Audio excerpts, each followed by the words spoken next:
of the room there's a black. This is the size of the ship, 173 feet. Now that's not very big compared to the ships your uncle builds, but this is what she looked like. Wow. And this, you can see where the conning tower is. Oh yeah. Yeah, up here, and all the compass is all down below. Yep. And Wow. we had two Nice. two areas. One was the engine area in the back here, Yep. where the two diesel engines were. Right. They were. The memory is gone. Yeah. They were two. Okay. Henry Ford built two engines for the submarines, and the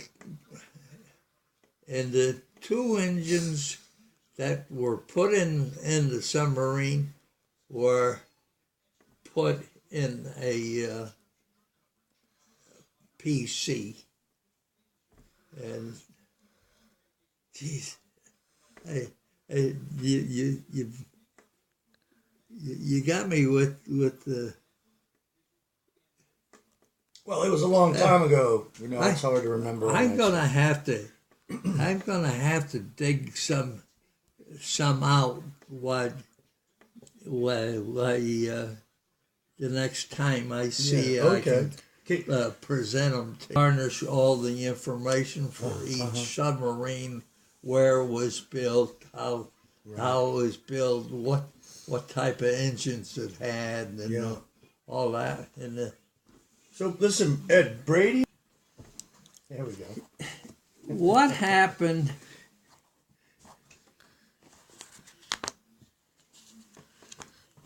Let's say this is my sub. This is my ship. All right.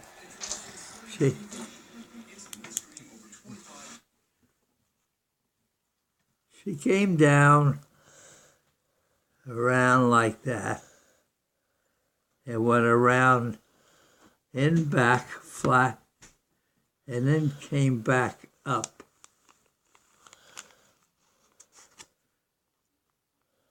Like what you would see in your shipyard up there. Okay, this would be all of the navigational equipment, the the wheel room. That's where the ship was steered, huh? Okay. The neck, you would walk about from here to the cupboard and then down a ladder, this cupboard here, down a ladder to the map room and the radio room and the radar room. And that would be all back in here. You would walk down the ladder way to get to that area. Then you could get out on two platforms. And they were actually wings on the ship. And when we wanted to shoot at the airplanes, we had 20 millimeter machine guns. Okay. This is what happened. We would take these and flap them down flat like that, and the machine gun would be right there, the 20 millimeter, and then we had the gun crew there and the gun crew on the other side. They usually try to strafe lengthwise on us. We would have our guns out. We would follow. And then the bigger gun was a 3-inch 50, about this big around. Wow, this is interesting. And that shell would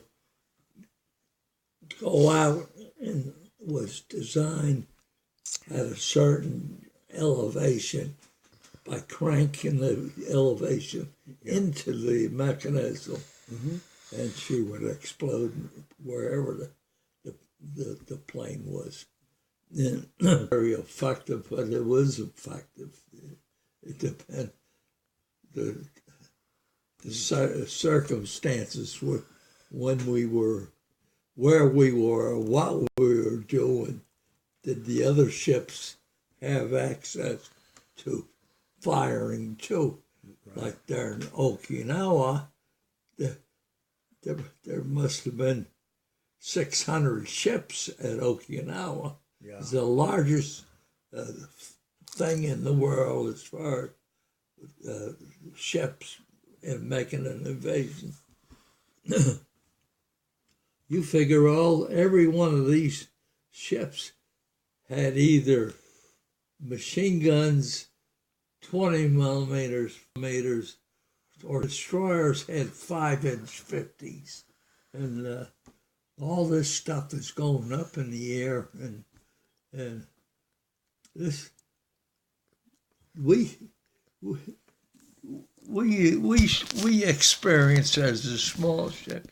We experienced about 4 planes that we actually shot down. And these are Japanese, right? Japanese, yeah.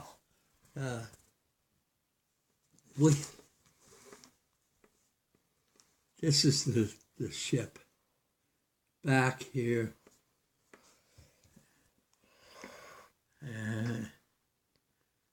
And this is the hull of the pilot house. And back here was the mess hall and some sort of administrative area. And then down here in the back, you go down the ladder away, and you'll be down in a mess hall that had cooking, and there was some GIs sleeping bunks on the side of the ship, just wide enough to one sailor. Not sleep. Not two, but one. Yep. And they all this mess hall duty was going on, and in the back of the ship we had the men's and a locker back here with the big cable coming out, and the underwater, the steerage. Right. Yeah, you would understand this. Okay, but down the ladder into the mess hall, And we were in a convoy on 10-foot submarines, chasers. Wood from World War One. Most of them were made. Mm-hmm.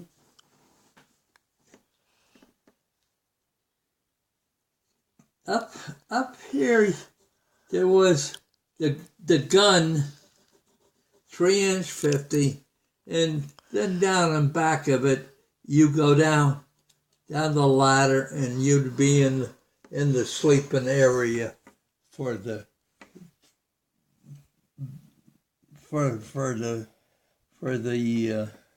machine people, for the some of the quartermaster, all up in that area there.